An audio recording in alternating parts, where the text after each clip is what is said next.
ஒரு நல்ல அருமையான சூழல், ஒரு கும்பாபிஷேகம் நடக்கக்கூடிய இடம். பொதுவா நம்ம பெரும் தெய்வங்கள் தான் வழிபாடு செய்கிற நம்ம பழக்கம் உண்டு. பெரும் தெய்வங்கள்னா என்ன? சிவன், திருமால், பிரம்மா, முருகன், இதெல்லாம் பெரும் தெய்வம். நம்முடைய குல மூதாதையர் நம்முடைய குலத்துக்காக தன்னையே தியாகம் செய்து தானே தெய்வமாக நின்று தன்னை வழிபாடு செய்கிற தன் குல தோன்றல்களுக்கு எல்லா நன்மையும் செய்து தருவேன் என்று இங்கே சத்தியத்தின் சாட்சியாக நிற்பதுதான் குலதெய்வம் என்பதை நாம புரிந்து கொள்ள வேண்டும். அதனாலதான் எந்த கோயிலுக்கு போனாலும் கிடைக்காத ஒரு மன நிறைவும் மன மகிழ்ச்சியும் ஒரு நிம்மதியும் நம்ம குலதெய்வம் கோயில்ல வந்து உட்காரும் போது நமக்கு கிடைக்கும். நீங்க எத்தனையோ பெரிய இடங்களுக்கு போயிருப்பீங்க, சுற்றுலா போயிருப்பீங்க, ஆனா அங்கெல்லாம் கிடைக்காத ஒரு திருப்தி நம்ம கோயில்ல உட்கார்ந்து சாமியை கும்பிட்டு திருநீரை பூசிட்டு உட்கார்ந்த உடனே ஒரு சந்தோஷம் கிடைக்குது இல்லையா? ஏன்னா இந்த இடத்தில் நம்முடைய முன்னோர்களின் மூச்சு காற்று இருக்கிறது. அவங்களுடைய ஆத்மா இங்கே ஸ்தூல ரூபமாக உலவி கொண்டிருக்கிறது. தன்னுடைய பிள்ளைகள் இங்கே வந்து அமரும் போது வந்துட்டாங்கப்பா என் பிள்ளைங்க, அவங்க என்னைக்கும் மகிழ்ச்சியாக இருக்க வேண்டும் என்று அவங்க மனசு நிறைகிறது. அதனாலதான் நம்ம இந்த 3 நாள் ஒரு வருஷம் முழுக்க ஓடிட்டே இருக்கிறோம். இந்த 3 நாள் ஒரு ரீசார்ஜ் பண்ண மாதிரி. ஒரு மொபைல் போனுக்கு ரீசார்ஜ் பண்ணா அது எப்படி வேகமா ஒர்க் பண்ணுது, அது மாதிரி நம்ம சுறுசுறுப்பாக நம்ம ஆரோக்கியமாக உழவுவதற்கு இந்த குலதெய்வ வழிபாடு மிகப்பெரிய ஒரு சப்போர்ட்டா இருக்கு. குலதெய்வத்தை பத்தி நம்ம சாதாரணமா எடை போற்றவே முடியாது. நீங்க எந்த ஒரு ஜோசியத்தை கொண்டு போய் உங்க குடும்பத்தில் யார் ஜாதகத்தை கொடுத்தாலும் அவர் முதல்ல உங்க குலதெய்வத்தை மனதில் வேண்டி கொண்டுதான் உங்களுக்கு ஜாதகம் சொல்ல ஆரம்பிப்பார். உன் பிள்ளை வந்து ஒன்று உட்கார்ந்து இருக்குது, உன் பொன்னடி மகன் வந்திருக்கிறார், உன் மகன் வந்து என் முன்னாடி உட்கார்ந்து இருக்கிறான், அவர்களுக்கு நான் என்ன சொல்ல வேண்டும் என்பதை நீ எனக்கு வழிகாட்டு என்று எந்த ஜோசியரா இருந்தாலும் உங்க ஜாதகத்தை சொல்வதற்கு முன்னால் உங்கள் குலதெய்வத்தை வேண்டி கொண்டுதான் சொல்லுவார். அதனாலதான் சில நல்ல விஷயங்கள் நம்ம வாழ்க்கையில அதன் மூலமாக நடக்கிறது அப்படின்னு சொல்லுவாங்க. குலதெய்வத்தை வழிபட்டவர்களுக்கு வாழ்க்கையில எந்த தொல்லையுமே கிடையாது. நீங்க எந்த கிரகத்தினால் வருகிற பிரச்சனை என்றாலும் நீங்க எங்கேயுமே போக வேண்டாம். எந்த கிரகம், அது ராகு பெயர்ச்சியா இருக்கட்டும், சனி பெயர்ச்சியா இருக்கட்டும், குரு பெயர்ச்சி ஆகட்டும், எந்த கிரகத்தின் தொல்லையும் நம்மை விட்டு போக வேண்டும் என்றால் நம்முடைய குலதெய்வத்தின் அனுக்கிரகம் இருந்தால் போகும். இந்த அனுக்கிரகம் இருந்தால் எல்லா கிரகத்தினுடைய தொல்லையும் நம்மை தீண்டவே தீண்டாது. அதனாலதான் நம்ம பெரியவர்கள் குலதெய்வம் கோவிலுக்கு எப்பாடுபட்டாவது அந்த ஒரு நாள் வந்து சேர்ந்துடணும். நீங்க எந்த நாட்டில் இருந்தாலும் எந்த ஊரில் இருந்தாலும் எவ்வளவு சிரமமா இருந்தாலும் இந்த மண்ணுல வந்து ஒரு மணி நேரமாவது உட்கார்ந்து சாப்பிட்டுட்டு அந்த இறை அருளை நீங்கள் உள்வாங்கி போக வேண்டும் என்று நம்முடைய பெரியவர்கள் நமக்கு சொல்லி இருக்கிறார்கள். அதனாலதான் குலதெய்வ வழிபாடு என்பது கோடி தெய்வ வழிபாடுன்னு குறிச்சிருக்கிறாங்க. குலதெய்வ வழிபாடு கோடி தெய்வ வழிபாடு. 1 கோடி தெய்வத்தை நீங்கள் வழிபாடு செய்தீர்கள் என்றால் உங்களுக்கு எவ்வளவு அருள் கிடைக்குமோ அவ்வளவு அருள் உங்கள் குலதெய்வத்தை மட்டுமே வழிபாடு செய்தால் நிச்சயமாக கிடைக்கும். அதனால சந்தோஷமா இருங்க, நிம்மதியா இருங்க. அதனாலதான் எந்த ஊருக்கு இந்த மக்கள் சென்றாலும் இங்க இருந்து ஒரு பிடி மண் அள்ளிட்டு போய் அங்க ஒரு கோயிலை நாம புனரமைத்து இந்த தெய்வம் இந்த மண்ணில் குடிகொண்டு எங்களை எல்லாம் வாழ வைக்க வேண்டும் என்பதற்காக பிடிமண் எடுத்துட்டு போய் நம்ம போற இடத்துக்கெல்லாம் நம்ம தெய்வத்தையும் அழைத்து கொண்டே போகிறோம். எவ்வளவு அழகு பாருங்க. நீங்க பெரிய தெய்வங்களை வழிபாடு செய்யறதுக்கும் நம்ம குலதெய்வத்தை வழிபாடு செய்யறதுக்கும் ஒரு வித்தியாசம் இருக்கு. நீங்க பெரிய தெய்வங்கள்ட்ட போய் நமக்கு என்ன வேணுமோ அதை வேண்டிக்கிட்டு தான் வர முடியும். ஆனா குலதெய்வம் கோயிலுக்கு வந்து நீங்க சண்டையே போடலாம் ரொம்ப உரிமையா. போன வருஷம் நான் உங்ககிட்ட என்ன கேட்டேன், நீ என்ன செஞ்சு வச்சிருக்கிற, இப்படிலாம் நீ பண்ணிக்கிட்டே இருந்தாலும் அடுத்த வருஷம் வரமாட்டேன் பார்த்துக்கோ அப்படின்னு சண்டை போடலாம், கோச்சிக்கலாம். நான் வந்து உன்னை கும்பிட மாட்டேன், கோயிலுக்கு வருவேன், உள்ள வரவே மாட்டேன், நான் இங்கேயே தான் உட்காந்துருப்பேன்னு கோச்சிக்கிட்டும் உட்காரலாம். அதே மாதிரி உங்ககிட்ட தான் வேண்டியதை கேட்கக்கூடிய உரிமையும் குலதெய்வத்துக்கு மட்டும்தான் உண்டு. வேற எந்த தெய்வமும் உங்ககிட்ட கேட்காது, குலதெய்வம் கேட்கும். யார் மேலேயாவது அருள் வந்து எனக்கு குத்துவிளக்கு எடுத்து வைக்கன்னு 5 வருஷத்துக்கு முன்னாடி சொன்னியே, எடுத்து வச்சியா அப்படின்னு கேட்கும். என் பேரை சொல்லி அன்னதானம் பண்றேன்னு சொன்னியே, செஞ்சியா அப்படின்னு கேட்கும். சில அசைவம் சாப்பிடுகிற சாமிகள் எனக்கு கோழி அடிச்சியா, கடா வெட்டுனியா அப்படின்லாம் உரிமையை நம்மகிட்ட கேட்கும். அப்ப அந்த அளவுக்கு நெருக்கம் நிறைந்த தெய்வம் என்றால் அது நம்மளுடைய குலதெய்வம் என்கின்ற காரணத்தில் தான் குழந்தைக்கு முதல் மொட்டை நம்ம குலதெய்வம் கோயில தான் எடுக்கிறோம். நம்ம வீட்டுல என்ன விசேஷமாக இருந்தாலும் முதல் பத்திரிக்கை எங்க கொண்டு போய் வைக்கிறோம்? நம்ம குலதெய்வத்தின் பாதத்தில் வைத்து அவர் ஆசீர்வாதம் கொடுத்த பிறகுதான் எந்த இடத்துக்குனாலும் நாம போய் பத்திரிகையை வைக்கிறோம் என்றால் அவர் ஒருவருடைய ஆசிகள் நமக்கு கிடைத்தாலே நம்ம வாழ்க்கையில் மிகப்பெரிய உயரங்களுக்கு வர முடியும். நம்ம வீட்டில் இருக்கிற குட்டி பிள்ளைங்க எல்லாம் சொல்லுங்க, எந்த சாமியை நீ வழிபாடு செஞ்சாலும் உன் வாழ்க்கையின் முக்கிய தருணங்களில் ஒரு நாளைக்கு ஒரு தடவையாவது நம்ம குலதெய்வம் பேரை நாம ஒரு தடவையாவது சொல்லணும். அப்பதான் என் பிள்ளைங்க என்னை நினைக்குது அப்படிங்கிற நிம்மதியில், அது தருகிற சந்தோஷத்தில் அவர் இன்னும் உற்சாகமா இருப்பார். எல்லா குலதெய்வமும் பாருங்க ஊருக்கு அவுட்டர்ல இருக்கும், தன்னன் தனிமையில் இருக்கும். அவர் உங்களை தேடுவார், நீங்க அவரை தேடாட்டாலும் என் பிள்ளைங்க வந்துடும், பங்குனி உத்திரம் வரப்போகுது, இவ்வளவு நாள் நான் தனியா இருந்தேன், என் பிள்ளைங்க இனிமே வந்துரும்னு அவர் உங்களை வழிமேல் விழி வைத்து தேடிக்கொண்டிருக்கிறார் என்றால் அந்த அன்பும் அந்த நேசமும் குலதெய்வத்தை தவிர வேற எந்த இடத்திலும் கிடைக்காது என்கின்ற காரணத்தினால் நீங்க உங்க குலதெய்வத்தின் பாதங்களில் மாலையை போடும்போது உங்க மனசையும் சேர்த்து அவரிடம் ஒப்படைத்து விடுங்கள். உங்க வாழ்க்கையில் எல்லா நலங்களையும் அவர் பார்த்து கொள்வார் என்று சொல்லி, குலதெய்வ வழிபாடே சிறந்ததுதான். அதுவும் இன்னைக்கு நம்ம எதற்காக கூடியிருக்கிறோம்? கும்பாபிஷேகத்துக்காக கூடியிருக்கிறோம். அஷ்டபந்தன மகா கும்பாபிஷேகம் இங்கே நடைபெறுகிறது. அதுவும் கும்பாபிஷேகத்தன்னைக்கு நம்ம கலந்து கொண்டு அந்த புனித நீர் நம் தலையில் தெளிக்கப்பட்டது என்றால் நம்ம வாழ்க்கையில் செய்த எல்லா பாவங்களும் நம்மை விட்டு போய் புனிதம் நம்மை ஆட்கொள்ளும் என்பதற்காகத்தான் அந்த கலசத்தில் உள்ள புனித நீர் நம்ம எல்லாருக்கும் தெளிக்கப்படுகிறது. அதனால காலையில நடக்க போகிற அந்த கும்பாபிஷேகத்தில் ரொம்ப அருமையா பக்தியோட கலந்து கொண்டு அந்த புனித நீரை நீங்க உள்வாங்கி கொள்ளுங்கள். அதுவும் கும்பாபிஷேகத்துல கலந்துக்கிறதுல என்ன பெரிய புண்ணியம் அப்படின்னு வாரியார் சுவாமிகள் ஒரு சின்ன எடுத்துக்காட்டுல சொல்லுவார். நீங்க 12 வருஷம் தொடர்ந்து ஒரு கோவிலுக்கு போனா என்ன உங்களுக்கு பலன்கள் கிடைக்குமோ அதை ஒரே ஒரு நாள் கும்பாபிஷேகத்தில் கலந்து கொண்டாலே உங்களுக்கு கிடைக்கும். அவ்வளோ பெரிய பவர்ஃபுல்லான ஒரு நாள்னா இந்த கும்பாபிஷேகம் நடக்கிற நாள். ஒரு விவசாயி அவன் நிலத்தை உழுதுட்டு இருக்கிறான், 12 வருஷமா உழுது அவன் கொஞ்சம் கொஞ்சமா சம்பாதிக்கிறான். இன்னொரு விவசாயி அவன் நிலத்தை உழுகிறான், முதல் நாளே அவன் உழுகிற இடத்துல அவன் முன்னோர்கள் புதைச்சி வச்ச புதையல் அவனுக்கு கிடைச்சிட்டா எப்படி இருக்கும்? ஒருத்தன் 12 வருஷம் உழைச்சி சம்பாதிக்கிறான், ஒருத்தன் ஒரே நாள்ல புதையல் எடுத்துறான்னா அந்த ஒரே நாளில் புதையல் கிடைக்கப்படுகிற அருள் தான் ஒரு நாள் கும்பாபிஷேகத்தில் நீங்கள் கலந்து கொள்ளுகிற ஒரு அற்புதமான அனுபவம். 12 வருஷம் கோவிலுக்கு போனா என்ன கிடைக்குமோ அது நாளைக்கு காலையில் உங்க அத்தனை பேருக்கும் கிடைக்கும். அதனால குடும்பத்தோட உட்காந்து எல்லாருக்கும் அந்த பிரசாதத்தை நீங்க வாங்கி மன மகிழ்ச்சியோட இருக்கணும் அப்படிங்கிறதுக்காக இதெல்லாம் நம்ம செஞ்சுருக்கிறோம். அப்போ கோவிலுக்கு வருவது, கும்பாபிஷேகம் செய்வது எல்லாமே நம்முடைய மன நிறைவுக்காகவும் மன மகிழ்ச்சிக்காகவும் தான். இந்த 3 நாளோட இது முடிஞ்சிடும். அதுக்கப்புறம் நமக்குன்னு ஒரு வாழ்க்கை இருக்கு இல்லையா? இந்த வாழ்க்கையில நாம நிம்மதியா மகிழ்ச்சியா வாழணும்னா என்ன செய்யணும்? இதைத்தான் நம்ம விழா கமிட்டியா நம்ம உறவின் முறை பெரியவர்கள் ஒரு கேள்வியாக வைத்து அதை பட்டிமன்றமா மாத்திருக்கிறாங்க. மகிழ்ச்சியும் மன நிறைவும் எது தரும்? சொத்து பத்து தருமா, சொந்த பந்தம் தருமா? சொத்து பத்துங்கிறது என்னது? நம்முடைய பணம், நிலம், தோப்பு, துறவு, நகை, நட்டு, வீடு, இது எல்லாமே சொத்து. சொந்த பந்தங்கிறது நம்ம பக்கத்தில் உட்காந்துருக்குறாங்கல்ல, கணவன், மனைவி, அத்தை, மாமா, சித்தி, சித்தப்பா, பெரியம்மா, பெரியப்பா, மகன், மகள், பேரன், பேத்தி, இந்த குரூப்பு பூரா ஒன்று சேர்ந்தது சொந்த பந்தம். இந்த ரெண்டுல எது இருந்தா நம்ம சந்தோஷமா வாழலாம், மன நிறைவாக வாழலாம் அப்படின்னு ஒரு அழகான கேள்வியை இங்கே வைத்திருக்கிறாங்க. எனக்கு என்ன ரொம்ப சந்தோஷம்னா நம்ம பெண்கள் எல்லாம் சீரியலை விட்டுட்டு இங்கே வந்து உட்காந்துருக்காங்க பாருங்க. அதுக்காகவே நம்ம பெண்களுக்கு ஒரு பெரிய கைத்தட்டல் கொடுக்கணும். சீரியல் பார்க்கணும், நான் வீட்டுக்கு போறேன் அப்படின்லாம் சொல்லாம சீரியல் கிடக்குது, நம்ம கோயில் விசேஷம் தான் முக்கியம்னு வந்து உட்காந்துருக்கிற பெண்களுக்கு ஒரு பெரிய பாராட்டுகள். ஏன்னா இன்னைக்கு சீரியல் நம்ம வாழ்க்கையில பாதி இடத்த பிடிச்சிக்கும் இல்லையா? டிவி சீரியல்கள். இப்போ என்ன சீரியல் ஓடும்? நீங்க வீட்டில் இருந்தீங்கன்னா என்னம்மா? சிறகடிக்க ஆசையா? அந்த நாடகத்தை பத்தி சொல்லாதீங்கப்பா. பாக்கியலட்சுமியா? பாக்கியலட்சுமி ஓடுமா பாருங்க, எங்க பிள்ளைங்க எவ்வளவு தெளிவா இருக்கிறாங்க. வள்ளியா? ஒரு சீரியல் விடுறது கிடையாதுன்னு வள்ளி மாதிரி இருந்துக்கிட்டு வள்ளி வள்ளின்னு இருக்குது. அப்போ ஏதாவது ஒரு சீரியல் பார்க்குற பழக்கம் நமக்கு இருக்குது. யார் வீட்டுக்கு போனாலும் சாயந்தரம் 6 மணிக்கு மேலே போனோம்னா வாங்க வாங்க உட்காருங்க அப்படின்னு சீரியலை பார்த்துக்கிட்டே தான் நம்மகிட்ட பேசுகிறாங்க. சின்ன பிள்ளைங்க கிட்ட போனோம்னா அது மொபைல் பார்த்துக்கிட்டே வாங்க உட்காருங்க, இந்த அவனை சுடு, அவனை கொள்ளு அப்படிங்கிறது.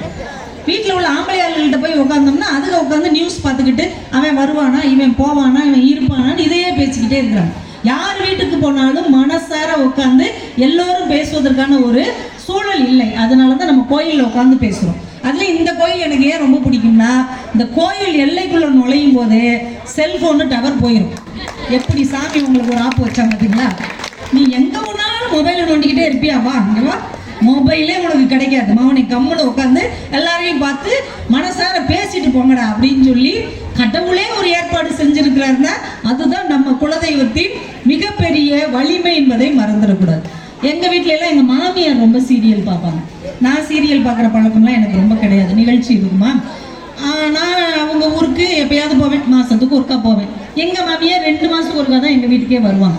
அதனால எங்க குடும்பத்துல ஒரு பிரச்சனையும் இருக்காது, அது பாட்டுக்கு போகும். இப்படிதான் ஒரு நாள் நான் அவங்கள பார்க்க போயிருக்கேன். நான் போன நேரம் பாருங்க, அவங்க சீரியல் பார்த்துட்டு இருந்தாங்க. நான் அவங்களை எப்படி டிஸ்டர்ப் பண்றதுன்னு நானும் உட்காந்து சீரியல் பார்த்தேன். சரி, அப்படி என்னதான் இந்த நாடகத்துல நடக்குதுன்னு பார்ப்போமே அப்படின்னு உட்காந்துட்டேன். பார்த்தா எங்க மாமியார் சோபால உட்காந்து சீரியல் பார்க்குறாங்க. அந்த சீரியலுக்குள்ளேயும் ஒரு மாமியார் சோபால உட்காந்து சீரியல் பார்த்துட்டு இருக்காங்க. என்னோட அநியாயமா இருக்குன்னு பார்த்தா அந்த மாமியாருடைய மருமக இருக்குங்கள, சீரியல்ல வர்ற மருமக, அது நேராக கிச்சனுக்குள்ள போகுது. மாமியாருக்கு டீ வேணுமா அப்படின்னு கேட்குது. போடு, டீயை போடு அப்படிங்குது அந்த மாமியார். உடனே இது கிச்சனுக்கு போய் பாலை கொதிக்க வைக்குது. இந்த பக்கம் தண்ணியை கொதிக்க வச்சு தேயிலையை போட்டு ரெண்டையும் கலந்து ஜீனியை போட்டு கலக்கி ஒரு சின்ன பாக்ஸ் மாதிரி இருக்கும் அந்த சமையல் அறையில். அதை திறந்து உள்ளுக்குள்ள ஒரு சின்ன பாட்டில் எடுக்குது. அந்த பாட்டில்லையே விஷம்னு எழுதியிருக்கு. நம்ம தமிழ் சினிமாலையும் தமிழ் சீரியல்லையும் மட்டும்தான் விஷத்துக்கு விஷம்னே தமிழ்ல எழுதியிருப்பாங்க. அதை இந்த டிவியில் ஊற்றுது. இந்த டீயில் மருமக ஒரு ஸ்பூனை வச்சு கலக்கி எடுத்துட்டு மாமியார் கிட்ட வந்து இந்தாங்கத்தே டீ சாப்பிடுங்க அப்படிங்குது. மாமியார் டீ, மருமக, மருமக டீ, மாமியார், டீயை மாற்றி மாற்றி காமிச்சிட்டு தொடரும்னு போட்டாங்க. நான் என்னடா இப்படி சரியான கட்டத்தில் நிப்பாட்டிட்டாங்களேன்ட்டு எங்கள் மாமியாரை பார்க்குறேன். அது என்னையவே பார்த்துக்கிட்டு இருந்தது. எனக்கு கொஞ்சம் பதட்டமாக இருந்தது. என்னத்தை அப்படின்னு, அவள் கொடுத்துருவாளா அப்படின்னு. எவ கொடுத்துருவாளா அப்படின்னு. இல்லை, மருமக மாமியாருக்கு விஷத்தை கொடுத்துருவாளா அப்படின்னாங்க. எப்பயுமே இவ்வளோ சவுண்டாக அவங்க என்கிட்ட பேசுனதே கிடையாது. என்ன சொல்கிறீங்க எனக்கு புரியலன்னு. மருமக மாமியாருக்கு விஷம் கொடுப்பாளா மாட்டாளா அப்படின்னாங்க. அவள் கொடுக்கணுங்கிறதான் எனக்கு ஆசை. ஆனால் அதை நம்ம சொல்லக்கூடாது, சொன்னால் அவங்க வருத்தப்படுவாங்க பெரியவங்க. அதெல்லாம் கொடுக்க மாட்டாங்க. எந்த மருமகளாவது மாமியாருக்கு விஷம் கொடுக்குமா? ரசம் வேணா கொடுக்கும், விஷம்லாம் கொடுக்காது அப்படின்னு எங்கள் மாமியார் சொன்னது. கொடுப்பாளுங்க, இந்த காலத்து மருமகளுங்க கொடுத்தாலும் கொடுப்பாளுங்க அப்படின்னு ரொம்ப ஆத்திரப்பட்டாங்க. எனக்கு ரொம்ப என்ன வயசான காலத்தில் இவ்வளோ டென்ஷன் ஆகுறாங்கன்னு. நீங்கள் இவ்வளோ டென்ஷன் ஆகுறீங்க, நான் வேணா உங்களுக்கு ஒரு டீ போட்டு தரவான்னு கேட்டேன். கடைசி வரைக்கும் அவங்க என் கையால் பச்சை தண்ணி கூட வாங்கி குடிக்காமே போயிச்சாங்க. ஒரு சீரியல்ல வந்த ஒரு காட்சி எங்க குடும்பத்திலேயே கும்மி அடிச்சுட்டு போயிடுச்சுன்னா நீங்கெல்லாம் உட்காந்து டெய்லி அந்த சீரியலை பாக்குறீங்களே, எப்படி உங்க குடும்பம் ஒற்றுமையா இருக்குதுன்னு உண்மையிலே எனக்கு தெரியல. ஏன்னா எந்த நாடகத்திலேயாவது நல்லதா சொல்லி கொடுத்துருக்காங்களா? பாத்தீங்களா, டீன்னு சொல்லி முடிச்சேன், டீ வந்துருச்சு, நம்பி குடிக்கலாமாப்பா, இது மருமக போடலைலப்பா, சுக்கு காஃபி, அப்ப நம்பி குடிக்கலாம். எந்த மருமகளும் போடவில்லை. இந்த தடவை எங்களுக்கு சன் டிவியில தலைப்பே அதுதான், வேலைக்கு போற மருமகளா வேலைக்கு போகாத மருமகளான்னு தலைப்பு கொடுத்துருக்காங்க. ஆனால் எல்லா மருமகளும் இங்கே வந்து அமர்ந்திருக்கிறீர்கள். அதனால இந்த நிகழ்ச்சி நல்ல கலகலப்பாகவும் மகிழ்ச்சியாகவும் உங்களுக்கு பிடிச்ச மாதிரி நடக்கும். உங்களுக்கு எப்போ தூக்கம் வந்து நீங்கள் ஒரு 10 பேர் ஒன்று சேர்ந்து கொட்டாய் விடுறீங்களோ அப்போ நான் தீர்ப்பு சொல்லி முடிச்சிருவேன். உடனே நீங்கள் அப்போனா முடிச்சிருவா போல, வாங்கடா ஒன்றா சேர்ந்து கொட்டாய் விடுறோம்னா பண்ணக்கூடாது. உங்களை நம்பி வந்திருக்கும் இல்லையா? அதனால எல்லாரும் ஒரு 10 to 15 நிமிஷம் பேசுவாங்க. அவங்க பேசி முடிச்சோடனே நான் ஒரு 10 நிமிஷம் தீர்ப்பு சொல்வேன். அது வரைக்கும் நீங்கள் பொறுமையாக கேட்கணும். வாரியார் சுவாமி சொன்ன ஒரு கதையை நான் உங்களுக்கு உதாரணமாக சொல்கிறேன். ஒரு பெரிய சொற்பொழிவாளர், அருமையாக பேசக்கூடியவர், ஒரு ஊருக்கு பேசுறதுக்காக போயிருக்கிறார். நல்ல கூட்டம் வரும்னு நினச்சி ஒரு 4 பக்கத்துக்கு எழுதி வச்சுட்டு போயிட்டார். போனால் ஒரே ஒரு இளைஞன் மட்டும் உட்காந்துருக்கான், ஒரு ஜனமும் இல்லை. மைக் செட்டுக்காரங்க கூட போயிட்டாங்க. இவருக்கு பதட்டமாயிடுச்சு. அந்த பையனை பார்த்து கேட்குறாரு, தம்பி ஆன்மீக சொற்பொழிவுன்னு என்னை கூப்பிட்டாங்க, பெருங்கொண்ட கூட்டம் இருக்கும்னு நம்பினேன், ஆனால் நீ மட்டும்தான் உட்காந்துருக்குற, நான் பேசவா வேண்டாமா? நீ எந்திரிச்சு அப்படி போனா நான் எந்திரிச்சு இப்படி போயிடுவேன், ஒரு முடிவுக்கு வா அப்படின்னாரு. அந்த பையன் எந்திரிச்சு சொன்னா, சாமி நான் உங்களை மாதிரி ரொம்ப படித்தவன் இல்லை, நான் உங்கள் அளவுக்கு பெரிய புத்திசாலி இல்லை, ஆனால் நான் ஒரு 30 குதிரை வளர்க்குறேன், அந்த 30 குதிரையை நான் தான் பராமரிக்கிறேன். 30 குதிரைக்கும் நான் புல் இதெல்லாம் எடுத்து வைப்பேன். சில நேரம் ஒரு குதிரை தான் வரும், ஒரு குதிரை தானே வந்திருக்குன்னு நான் கொடுக்காம அனுப்ப மாட்டேன், அந்த ஒரு குதிரைக்கு சாப்பாடு கொடுத்து தான் அனுப்புவேன். நான் புரிஞ்சிச்சா? புரிஞ்சவங்க கை தட்டலாம். இப்போ அவருக்கு புரிஞ்சிச்சு, ஒருத்தர் வந்தாலும் நம்ம கடமையை செய்யணும்னு. அந்த சின்ன பையன் எவ்வளோ நாசுக்கா சொல்கிறான்ட்டு, தம்பி உன் ஒருத்தனுக்காக நான் 1.5 மணி நேரம் பேசுகிறேன் அப்படின்ட்டு 2.25 மணி நேரம் பேசியிருக்காரு. அவனும் சளைக்காமல் உட்காந்து கேட்டிருக்கான். பேசி முடிச்சுட்டு, எப்படி தம்பி என் பேச்சு உனக்கு பிடிச்சிருந்ததா? உன் ஒருத்தனுக்காக நான் 2.5 மணி நேரம் பேசியிருக்கேன். அவன் எந்திரிச்சு மறுபடியும், ஐயா நீங்கள் படித்தவர், பெரிய அறிவாளி, நான் ரொம்ப படிக்காதவன், நான் குதிரை வச்சு மேய்க்கிறவன், என்கிட்ட 30 குதிரை இருக்கு, 30 குதிரைக்கு நான் சாப்பாடு எடுத்து வச்சிருப்பேன். சில நேரம் ஒரு குதிரை தான் வரும். ஒரு குதிரை வந்துச்சுன்னா அந்த ஒரு குதிரைக்கு எவ்வளவு தேவையோ அதை மட்டும்தான் கொடுப்பேனே தவிர எல்லாத்தையும் திணிக்க மாட்டேன் அப்படின்னு இருக்கான். எவ்வளோ புத்திசாலி பார்த்தீங்களா? நல்லாவே கை தட்டலாம். நம்ம வாழ்க்கையில சாதாரண ஆளுகள்னு சில பேர் நினைப்போம், ஆனா எல்லாருக்குள்ளேயும் ஒரு ஆற்றல் இருக்கும், எல்லாருக்குள்ளேயும் மற்றவர்களை தன் பக்கம் ஈர்க்கிற அறிவு இருக்கும் என்பதை நாம இந்த மாதிரி சின்ன சின்ன விஷயங்களில் கற்றுக்கொள்ள முடியும். இங்கே இவங்க எல்லாருமே பெரிய பெரிய பேச்சாளர்கள் நம்ம ஊருக்காக வந்திருக்கிறாங்க.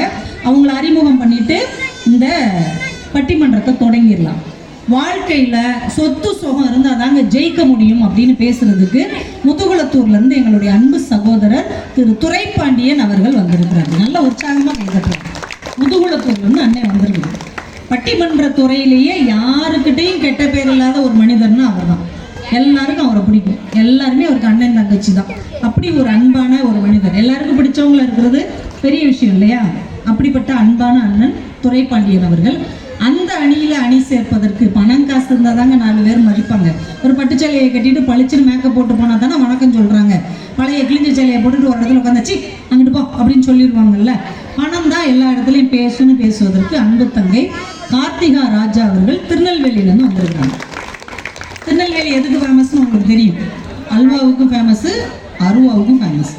அவங்க பேச்சு அல்வா மாதிரி இனிமையாகவும் இருக்கும், அறிவாள் மாதிரி கூர்மையாகவும் இருக்கும். அப்படி ஒரு பேசக்கூடிய ஆற்றல் மிகுந்த தங்கை அங்கே பேச வந்திருக்காங்க.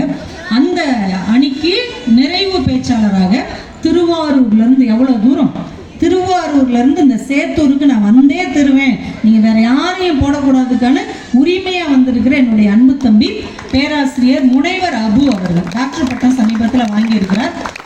அவர் மாலத்தீவில் பேராசிரியராக பணியாற்றி கொண்டிருந்தார். இப்போ இந்த டாக்டர் பட்டம் வாங்குறதுக்காக இந்தியாவுக்கு, தமிழ்நாட்டுக்கு வந்திருக்கிறார். இன்னும் கொஞ்ச நாள் மறுபடியும் அங்கே வேலைக்கு கூப்பிட்டோடனே போயிடுவார். அதனால எல்லா ஊருக்கும் வந்துடணும் அப்படின்ற ஒரு பேரார்வத்தில் வந்திருக்கிறார். நல்லா பாடுவார், நல்லா பேசுவார், நல்ல நகைச்சுவை சொல்லுவார். இந்த 3 பேர் எதுக்கு வந்திருக்காங்க? பால் சோறு சாப்பிட வந்திருக்காங்க. அவங்க சொத்து பத்தேன்னு பேச வந்திருக்காங்க. சரியா? நல்லா உற்சாகமாக கைத்தட்டல் கொடுங்க. இவ்வளோ நிகழ்ச்சிகள் நடக்குதுன்னா நான் மகேஷ்ட கேட்டேன், என்னப்பா ஆளாளுக்கு வரி நிறைய வாங்கியிருப்பாங்க. எப்பயும் போல் 500 ரூபா தான் வரி, எங்கள் கோயிலுக்கு டொனேஷன் வந்து ஜாஸ்தி அப்படின்னா. டொனேஷன் கொடுக்கணும்னா சும்மா செக் எழுதி கொடுத்தா போதுமா? உள்ள பணம் இருக்கணும்ல. அப்போ அந்த பணம் இருந்தால் தானே ஒரு கோவில் நிகழ்ச்சியை நடத்தி இவ்வளோ பேருக்கு சாப்பாடு கொடுத்து இவ்வளோ அழகாக உட்கார வைக்க முடியும். அதனால இவங்க 3 பேரும் சொத்து பத்தே அப்படின்னு வந்திருக்காங்க. இவங்க 3 பேரும் ரொம்ப அன்பானவங்க, எல்லாரையும் நேசிப்பாங்க, யார்கிட்டையும் பணமே எதிர்பார்க்க மாட்டாங்க. தாங்கிட்ட கையில் இருக்கிற எல்லாத்தையும் போகும்போது வரும்போது எல்லாருக்கும் கொடுத்துட்டு அப்படியே பாரி வள்ளல் மாதிரி இருப்பாங்க. இந்த இவங்க வீட்டுக்கிட்ட எல்லாம் ஒரு கொடி படருது. இவங்க ஸ்கூட்டியவே அதில் சுற்றி விட்டாங்க. எங்கே போனாலும் நடந்தே போகிறாங்க, நடந்தே வர்றாங்க. ஏன்னா ஒரு உயிருக்கு அன்பு செலுத்துவதை விட பணம் பெரியது, ஸ்கூட்டி பெரியது அப்படின்னு நினைக்கக்கூடிய ஒரு பெருந்தன்மை வாய்ந்த மனசுக்கு சொந்தக்காரியான ராஜராஜேஸ்வரி அவர்கள் கடையத்திலிருந்து வந்துருக்குறாங்க. ஆமா, பாரி வள்ளலுடைய பேத்தி அவங்க தான். கடையம் எதுக்கு ஃபேமஸ்னு உங்களுக்கு தெரியும்? பாரதியாருக்கே பொண்ணு கொடுத்த ஊர். செல்லம்மா பாரதி பிறந்த ஊரிலிருந்து அவங்க வந்திருக்கிறாங்க. நல்ல கருத்துக்களோடும் நல்ல நகைச்சுவையோடும் பேசக்கூடிய ஆற்றல் மிக்க பேச்சாளர். சமீபத்தில் கல்யாண மாலை திருவாரூரில் நடக்கும்போது அபுவும் ராஜேஸ்வரி அவர்களும் அந்த நிகழ்ச்சியில் கலந்து கொண்டார்கள். ராஜேஸ்வரி அவர்களுடைய பேச்சை அதில் பார்த்துட்டு எல்லாருமே ரொம்ப பாராட்டினாங்க. நிறைய பேர் எனக்கு ஃபோன் பண்ணி அந்த பொண்ணு ரொம்ப நல்லா பேசினாங்க, உங்கள் நம்பர் இருந்தால் கொடுங்க, நாங்கள் தனிப்பட்ட முறையில் அவங்களுக்கு ஒரு ரசிகர் மன்றம் வைக்கணும்னு விரும்புகிறோம் அப்படின்னு கேட்டாங்க. நான் தான் கொடுக்கல. எதுக்கு நம்மளுக்கு போட்டியாக ஒரு ஆளை நம்மளே உருவாக்கணும்னு நான் கொடுக்கல அந்த நம்பரை. நம்ம வீட்டுக்கு வந்து மாலை பெற தேடி போய் போட்டிருக்காங்க. அந்த அணியில் அணி சேர்க்க நம்முடைய அன்பிற்கினிய ஆசிரியர் ராஜ்குமார் சார் அவர்கள் வந்திருக்கிறார்கள். சாருக்கு சொந்த ஊர் நாகர்கோவில். அவங்க பணியாற்றுகிற ஊர் வந்து சொக்கநாதன் புத்தூரில் ஆங்கில ஆசிரியராக இருக்கிறார். பகுதி நேரமாக பட்டிமன்றம் பேச வருவார். ஏன் சார் நீங்களே ஒரு ஆசிரியராக இருக்கிறீங்க, ஏன் பட்டிமன்றம் பேச வர்றீங்க அப்படின்னு கேட்டால், நம்ம பேசுகிற பேச்சு அங்கே ஒருத்தரும் கேட்க மாட்டேங்கிறாங்க மேடம். வீட்டில் போய் பேசலான்னா என் மனைவி என்னைய பேசவே விட மாட்டேங்கிறாங்க, தயவு செஞ்சு பட்டிமன்றத்திலேயாவது நான் வந்து பேசிக்கிறேன்ட்டு அவருடைய கற்ற அறிவை எல்லாம் அவர் கொட்டுகிற இடமாக பட்டிமன்றத்தை மட்டுமே பயன்படுத்துகிறார். நீங்க பார்த்திருப்பீங்க, தமிழறிஞர் பேராசிரியர் சாலமன் பாப்பையா அவர்களுடைய அணியில் இடம் பிடிக்கக்கூடிய ஒரு முக்கியமான பேச்சாளர் பட்டிமன்ற அறிஞர் திரு ராஜா அவர்கள், எங்களுடைய பட்டிமன்ற தேவதை பாரதி பாஸ்கர் மேடம் அவங்க டீம்ல எல்லாம் பேசக்கூடிய ஒரு மிக முக்கியமான பேச்சாளர் ராஜ்குமார் சார் அவர்கள். அவருக்கு கடைசியா நிகழ்ச்சிக்கே நிறைவு அவங்க தான் முடிச்சு விடுவாங்க. சில நேரம் முடிச்சு வைப்பாங்க, சில நேரம் முடிச்சு விட்டுருவாங்க. அவங்க மனநிலை அன்னைக்கு எப்படி இருக்கோ அதை பொறுத்து நமக்கு நல்லது நடக்கும் வைங்களேன். திருமதி மலர்விழி அவர்கள் நாஞ்சில் நாட்டு குயில், அவங்க பேசினால் புயல், இறங்கி ஓடினால் ரயில், பாடினால் அதான் சொன்னேன் நாஞ்சில் நாட்டு குயில்னு சொல்லிட்டேன். குயில் பாடுவாங்க, ஆமாம் ஆட மாட்டாங்க அவங்க. அருமையாக பேசுவாங்க. நீங்கள் நிறைய இடத்துல அவங்க பேச்சை கேட்டிருப்பீங்க. நம்ம ஊருக்கே வந்திருப்பாங்க. என்ன இப்படி பேசுனாங்கன்னா அப்படி குரல் எக்கோவில் பேசுகிற மாதிரி இருக்கும். மைக் செட்டுக்காரங்களாம் பயந்துருவாங்க, என்னடா 2 மைக் வச்சுட்டாங்களா அப்படின்னு சொல்லி.